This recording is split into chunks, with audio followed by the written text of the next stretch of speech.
This is the Hummer H1 RC car. It came out just a few months ago. It has some really cool tricks up its sleeve and it looks honestly pretty dang amazing. How well does it drive? Well, let's find out. Let me open it from the sides. Look at this thing. This Hummer looks fantastic. It's super cool. Now, the truck was in the box.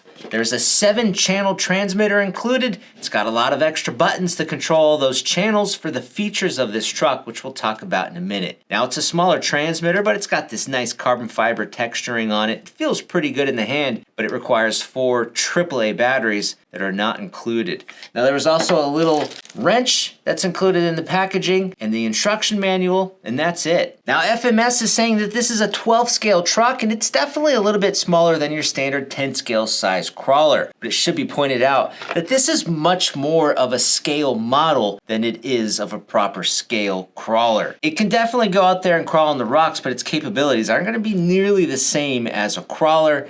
This truck is all about its looks and its scale realism versus all-out raw performance. For a little size comparison, here's a Vanquish VS4 Phoenix, and you can see the Phoenix is quite a bit bigger. Look at the size of these tires on the Phoenix compared to the Hummer. There's really no comparison there, although these trucks are not really in the same category at all.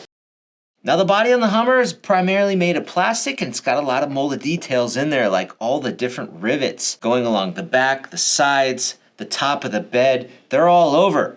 The front, we have a softer plastic bumper here. It folds down, and then you pop the latches on the sides of the hood, and then it just kind of hinges forward. Inside here, there's a 2-in-1 ESC and receiver. It's a 7-channel receiver, and then on that ESC is a tiny little connector. It's an XT30 connector, and the battery sits up front here on this tray. Under the hood is also the replica engine that sits down here with a fan that's attached with a rubber O-ring, and that fan spins with the drivetrain.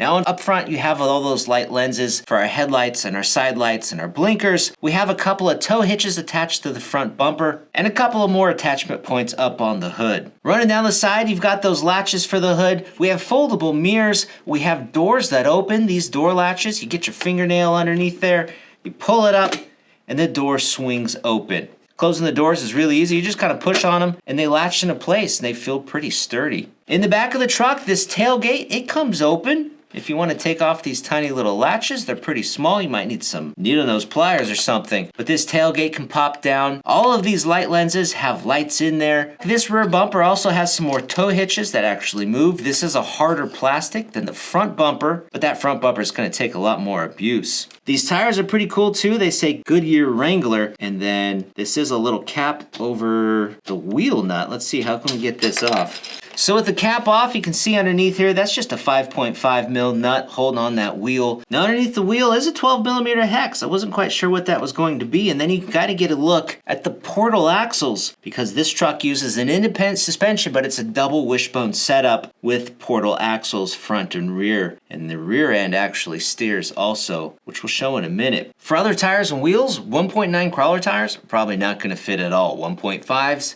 I doubt it. It's gonna be really tough to find other tires and wheels on this truck. But then again, this truck's all about its scale looks and its realism, so changing the tires may defeat away from that purpose. Even the underside of the body has a lot of attention to detail, so this thing looks as realistic or as little like a toy or RC car as possible to really mimic the real truck. Now for battery power, we're using this Tat2 6500 milliamp hour pack. It's 2-cell, but the most important thing is it has that XT30 connector on it. Now the battery tray doesn't have any way to secure the battery down, and I should probably just go get some double-sided Velcro and attach one side to the battery and the other side to the tray, and that'll probably be all it's needed.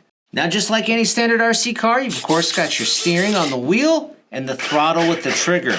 Now what's unique about this truck is it has so many more features. So our channel 3 is a 3-position switch right here. There's only 2 positions of that switch being used. So all the way to the far side is the high speed of the transmission because it's got 2.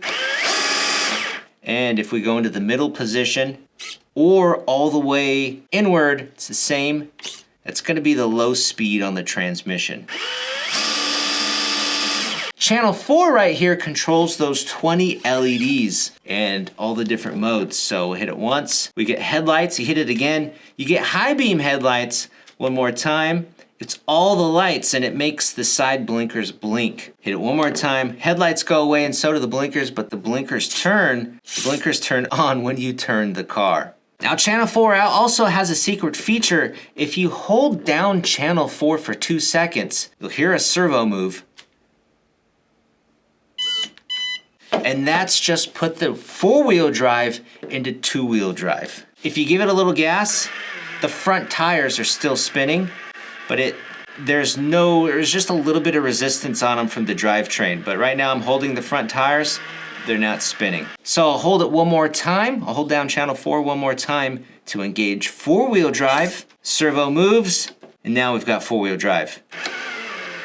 It's 4-wheel drive all the time. Now channel 5 is up here, and it's a super cool feature. So right now we've got our standard front wheel steering, but you hit channel 5 once, and we've got 4-wheel steering. Look how cool that is. Hit channel 5 one more time. We've got our crabwalk feature. We'll hit channel 5 one more time. And we've got rear wheel steering only. Now if we move over to channel 6 controls the differential locks. That'll lock up the front and rear diffs together. Right now the diffs are open, so we'll hit channel 6, and now they're locked up. I'll hit it one more time to open them. Really impressive. I think this truck is super cool, and I can't wait to take it outside. So we're gonna go charge this battery and go put it on the rocks.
So let's see how tight the car can turn. Right now we have it in 4-wheel steering. I'm gonna put it in 2-wheel drive, and I'm gonna unlock the diffs.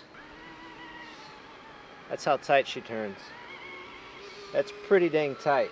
So I'm gonna put it back in 4-wheel drive. We'll lock the diffs, and we'll turn off the 4-wheel steering. And there we go, much bigger turns. So let's do the same thing, but we'll turn the 4-wheel steering back on. That's still pretty tight.